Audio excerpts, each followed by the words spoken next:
Hello guys, welcome to the channel of career quest. So आज के इस lecture में we are going to study एक बहुत इम्पॉर्टेंट और economically environmentally topic, that is voluntary vehicle fleet modernisation programme, या फिर इसको जो हम कॉमन लैंग्वेज में बोल रहे हैं that is vehicle scrapping policy. इसको कॉमन लैंग्वेज में हम बोल रहे हैं व्हीकल स्क्रैपिंग पॉलिसी। तो basically what is this policy, क्या इसका सिग्निफिकेंस होगा, क्यों ये लॉन्च की गई है, और क्या जो है इससे बेनिफिट होंगे, प्रोज एंड कॉन्स, एवरीथिंग आज हम देखेंगे। थोड़ा डीप डाइव करके इस टॉपिक में जाएंगे and each and everything that is important from exam point of view या फिर आपकी नॉलेज पॉइंट ऑफ व्यू से हम देखेंगे कि ये टॉपिक में एक्चुअली ऐसा है क्या।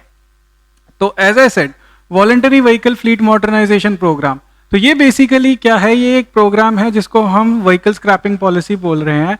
ये हम इस साल मार्च में हमारे जो honourable minister of road transport and highways mister Nitin Gadkari, उन्होंने पार्लियामेंट में ये पॉलिसी का जो है पहली बार एक ड्राफ्ट जो है रिप्रेजेंट किया पार्लियामेंट में, और उन्होंने कहा कि हमारा जो टारगेट है वो ये है कि कुछ जो व्हीकल्स हैं जो काफ़ी पुराने हो चुके हैं और उनकी टेक्नोलॉजी पुरानी हो चुकी है, जिनकी वजह से उनकी एफिशिएंसी उतनी अच्छी नहीं है जितनी आज के मॉडर्न व्हीकल्स की है, and they are not fit. क्योंकि इंडिया में अगर हम देखें, अगर डाटा के हम जाएं, तो इंडिया की जो रोड्स हैं काफ़ी डेडली मानी जाती है, because there is a huge amount of life and loss of property जो इंडिया की रोड्स पे होता है एंड एनुअली, ठीक है, और बहुत ज़्यादा होता है। तो उस पॉइंट ऑफ व्यू से, एक एनवायरमेंटल पॉइंट ऑफ व्यू से, मिस्टर नितिन गडकरी ने ये कहा कि मेरा टारगेट ये है कि जितने पुराने व्हीकल्स हैं जो अनफिट हैं, चाहे वो सेफ्टी पॉइंट ऑफ व्यू से हो, चाहे वो एनवायरमेंटल पॉइंट ऑफ व्यू से हो, कि उन्हें हम रोड से हटा दें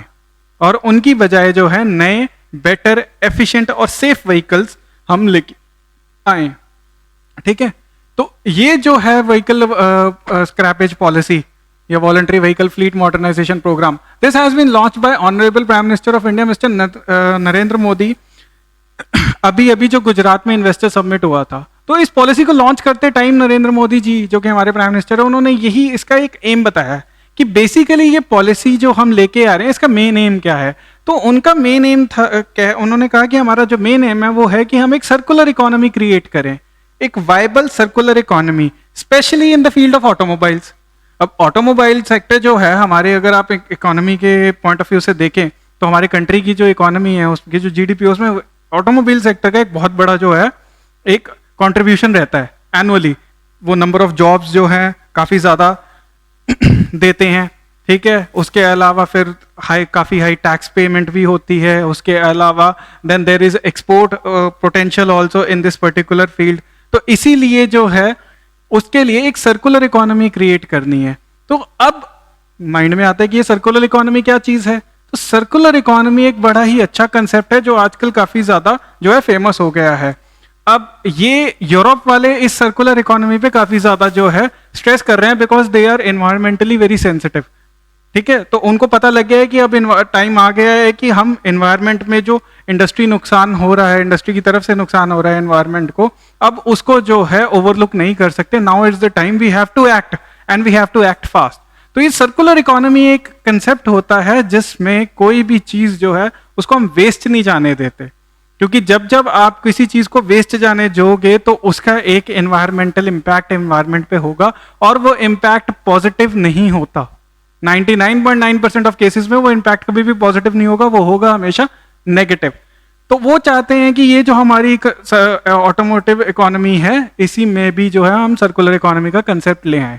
अब ये सर्कुलर इकोनॉमी, अगर एंशिएंट इंडिया, आज से आप हजारों साल पहले का जो हमारा इंडिया था, इंडस वैली सिविलाइजेशन, वैदिक एज, या उसके बाद का भी इंडिया अगर देखें, तो सर्कुलर इकोनॉमी का कंसेप्ट तब से चलता आ रहा है। हम किसी भी चीज़ को वेस्ट नहीं जाने देते थे, क्योंकि हमारे जो कल्चरल ईथोस हैं, ठीक है, हमारी जो ट्रेडिशनल बिलीव्स हैं, उसमें भी हम सर्कुलर इकोनॉमी यूज़ करते हैं। जैसे अगर मैं सिंपल सी आपको भाषा में बताऊं, जैसे एक नई शर्ट खरीदते थे पुराने टाइम में, तो क्या होता था, वो बड़ा भाई जो है वो नई शर्ट पहनता था, फिर धीरे धीरे धीरे वो बड़ा हो जाता था तो उसके छोटी हो जाती थी, तो वो छोटे भाई को दे दी जाती थी, फिर छोटा भाई उससे पहनता था। तो ऐसे एक या दो जनरेशन्स के बाद उसको हम यूज़ करते थे एज अ डस्टर, फिर बाद में उसी का ही पोछा भी बना लिया, ठीक है, और मल्टीपल यूज, मतलब उसको हमने जब तक हो सका तब तक यूज किया, उसको ज्यादा बिल्कुल ऐसा नहीं है कि फट गई तो हमने उसको स्टिच किया, ठीक है, वो खराब, अगर उसका कोई कुछ उसमें प्रॉब्लम आ गई तो हमने उसको रेक्टिफाई किया, लेकिन हमने उसको डिस्कार्ड नहीं किया। वो एक सर्कुलर इकोनॉमी की कुछ जो है ना कुछ कैरेक्टरिस्टिक्स होती हैं, और यहीं से पता लगता है कि आप एनवायरमेंटली कितने सेंसिटिव हैं। तो ये हमारे कल्चरल ईथोस में था, पर हम अब आज के टाइम में कहीं भूल गए हैं ये चीजें।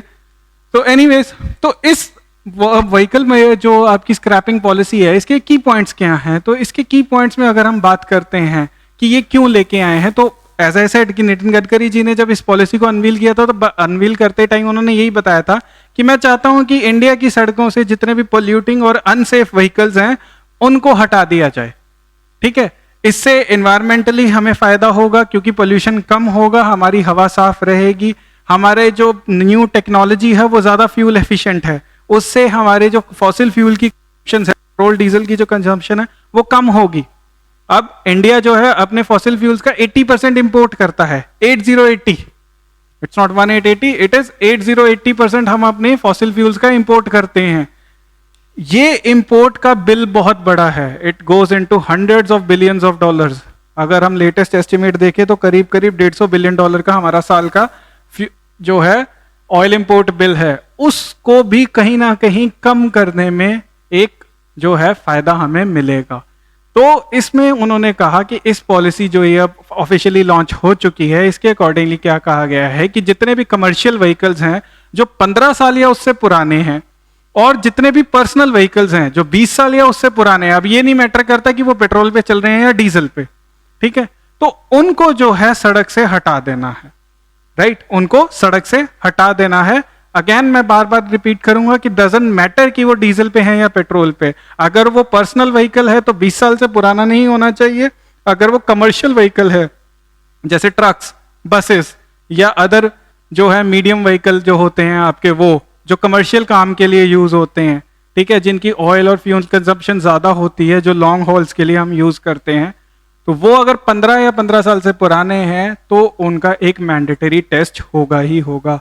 और कमर्शियल व्हीकल्स में भी जो खासकर जो हैवी कमर्शियल व्हीकल्स हैं, ठीक है, जैसे बड़े वाले ट्रक्स आप देखते हो जो कंटेनर्स लोड करके लेके जाते हैं, ठीक है, इंपोर्ट एक्सपोर्ट के टाइम पे जो काम आते हैं, ह्यूज बिग साइज जो हॉलिंग के लिए काम आते हैं लॉजिस्टिक सेक्टर्स में, उनका तो मैंडेटरी टेस्टिंग होगी ही होगी। अगर वो टेस्टिंग में पास होते हैं तो ऐसा नहीं है कि उनको सड़क से तब भी हटा दिया जाएगा, नहीं, आप उनको यूज कर सकते हो, लेकिन उसके फिर भी जो रजिस्ट्रेशन चार्जेस होंगे या बाकी जो उस पर टैक्सेस लगते हैं वो सब इंक्रीज कर दिए जाएंगे, क्योंकि अल्टीमेटली हम जो है ये प्रमोट करना चाहते हैं कि विद द टाइम, 15 साल बहुत बड़ा टाइम होता है, 15 साल में टेक्नोलॉजी ड्रास्टिकली चेंज हो जाती है, खासकर आज के टाइम में, ठीक है। तो 15 साल में डेफिनेटली आपको better fuel efficient, better safe vehicles मिलेंगे ही मिलेंगे।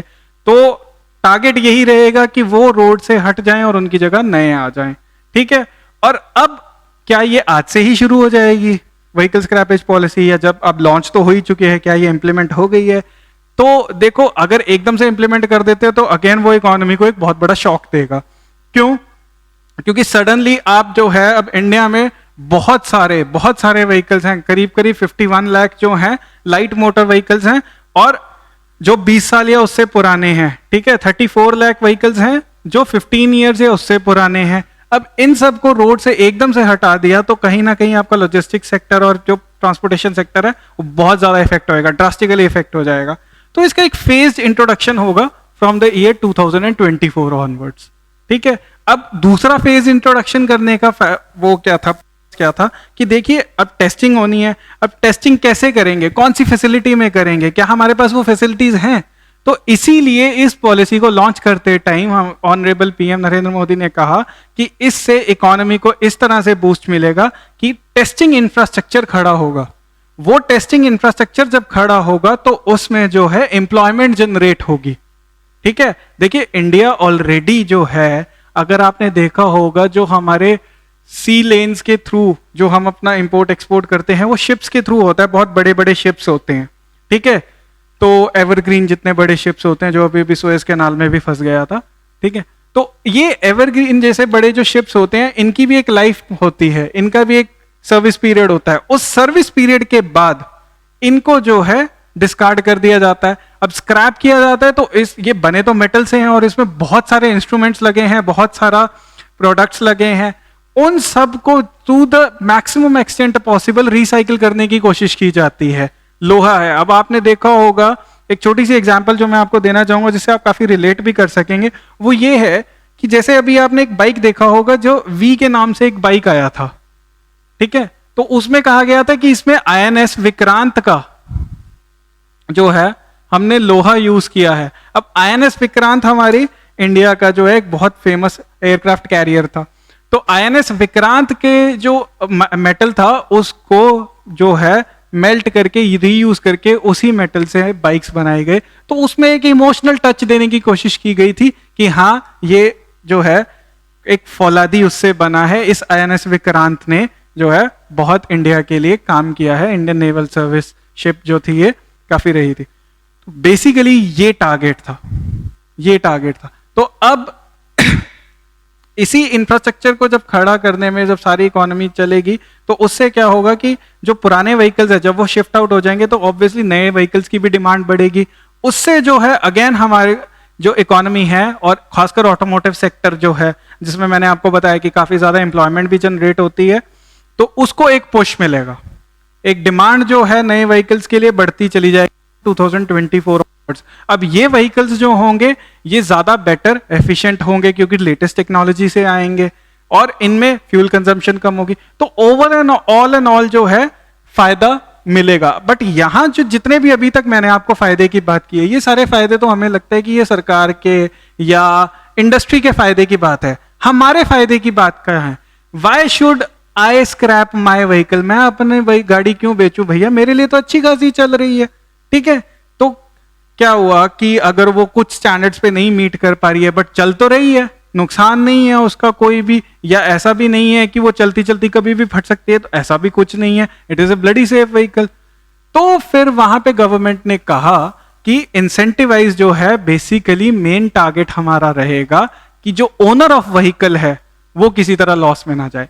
तो जब आप वॉलंटियर करेंगे, जैसे ही आपके पर्सनल व्हीकल के 20 साल कंप्लीट होंगे तब आप उसे उस टेस्टिंग इंफ्रास्ट्रक्चर में लेके जाओगे जहां पे उसके डिफरेंट टेस्ट कंडक्ट किए जाएंगे, जिसमें ब्रेकिंग टेस्ट होगा, उसका सेफ्टी मतलब ब्रेक्स कितने अच्छे से लग रही है, उसका जो है चेसी का टेस्ट होगा, वो कितनी जो है स्ट्रांग है, वो कितना इंपैक्ट ले सकती है।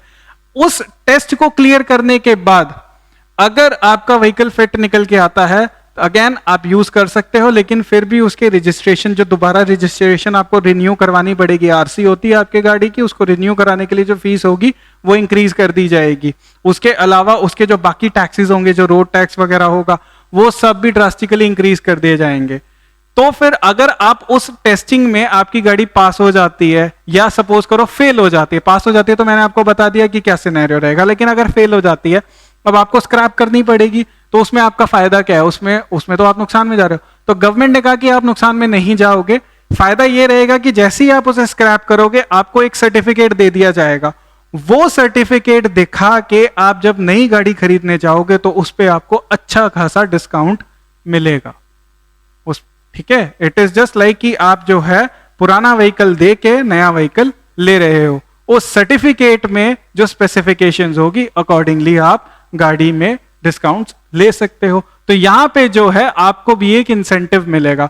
दूसरा आपका इंसेंटिव जो हिडन और डिस्गाइज इंसेंटिव जिसे हम बोलते हैं वो ये रहेगा कि पुरानी गाड़ी जो थी वो आपकी पुरानी टेक्नोलॉजी की थी, पुराना इंजन की थी, अब उसमें जो है फ्यूल कंजम्पशन थोड़ी ज्यादा थी। जो नई वाली गाड़ी आप लेंगे हो सकता है वो इलेक्ट्रिक हो या हो सकता है वो बेटर फ्यूल एफिशिएंट हो, ठीक है ना। अभी हमने BS6 भी लॉन्च कर दिया है तो वो पोल्यूशन भी कम करेगी, तो उससे आप जो है आपकी जेब पे भी फायदा होगा क्योंकि आपका जो फ्यूल कंजम्पशन है या फ्यूल जो आपका एक्सपेंडिचर है वो कम होगा। दूसरा एनवायरमेंटली भी जो है फायदा हो जाएगा क्योंकि वो पोल्यूशन कम करेगी। तो ये जो है ये आपके डिस्गाइज बेनिफिट्स हैं या हिडन बेनिफिट्स हैं, ठीक है। तो अब will it help the economy? Obviously it will help the economy. अभी तक सारी मैंने बात आपको वही समझाई है कि ये इकोनॉमी को हेल्प तो करेगी ही करेगी। इकोनॉमी में नई डिमांड जनरेट होगी तो उससे एम्प्लॉयमेंट जनरेट होएगी। अब टेस्टिंग इंफ्रास्ट्रक्चर चाहिए तो उसके लिए इन्वेस्टमेंट्स की जाएंगी, इन्वेस्टमेंट की जाएंगी टेस्टिंग इंफ्रास्ट्रक्चर में आपको इंजीनियर्स भी चाहिए होंगे, टेक्नीशियंस भी चाहिए होंगे जो वो सारे टेस्ट परफॉर्म करेंगे, ठीक है। तो उससे एम्प्लॉयमेंट जनरेट होगी। तो जैसे मैंने अभी आपको बताया कि इंडिया में ऑलरेडी गुजरात में एक अलंग नाम की जगह है, वहां पे इन शिप्स को जो है स्क्रैप किया जाता है। स्क्रैप करने के बाद जो है उनको मल्टीपल यूज किया जाता है, तो वहां से एक सर्कुलर इकोनॉमी जनरेट होती है जहां पे उसका मेटल भी यूज किया जाता है, उसमें लगे डिफरेंट पार्ट्स भी यूज किए जाते हैं। तो ये सर्कुलर इकोनॉमी भी हमारी जो है टारगेट मीट हो रहा है। तो वहां से जो हमारे पास एक्सपीरियंस है, और वो कोई छोटी मोटी वो नहीं है, हब नहीं है, वो बहुत बड़ी हब है, ठीक है। वहां पे बड़े बड़े जो मतलब शिप्स हैं जो अपनी सर्विस पीरियड कंप्लीट कर चुके हैं, वो आते हैं वहां पे डिस्कार्ड होने के लिए। तो वहां पे जो लोग हैं और वहां की जो इंडस्ट्री है, ये शिप रैकिंग इंडस्ट्री से बोलते हैं, शिप रैकिंग इंडस्ट्री। ये कहाँ है? ये अलंग गुजरात में है, ठीक है। तो वो कह रहे हैं कि इनसे जो इनके पास एक्सपीरियंस है, जो इनके पास एक्सपर्टीज है, उसको हम यूज कर सकते हैं इन द ऑटोमोटिव सेक्टर। तो ये शिप रैकिंग तो सिर्फ और सिर्फ कोस्टल रीजन में ही हो सकती है, लेकिन ऑटोमोटिव सेक्टर की जो जो टेस्टिंग फैसिलिटीज हैं, जो स्क्रैपिंग फैसिलिटीज हैं, वो आप through out pan India generate कर सकते हो। प्राइवेट इन्वेस्टमेंट अगर किसी ने करनी है तो गवर्नमेंट उसकी हेल्प करेगी, ठीक है। उस पॉलिसी में कुछ इस तरह से इकोनॉमिक बेनिफिट्स दिए गए हैं कि अगर कोई एंटरप्रेन्योर बनना चाहता है इस पर्टिकुलर सेक्टर में, क्योंकि ये सनराइज सेक्टर है, सनराइज सेक्टर समझते हो, उभरता हुआ सेक्टर है ये। तो इस सेक्टर में अगर कोई एंटरप्रेन्योर अपनी इन्वेस्टमेंट लाना चाहता है, if he has some good ideas, तो गवर्नमेंट उसको हेल्प करेगी, उसको अच्छा फाइनेंस दिलवाएगी, उसको इन्वेस्टर्स बहुत इजीली मिलेंगे।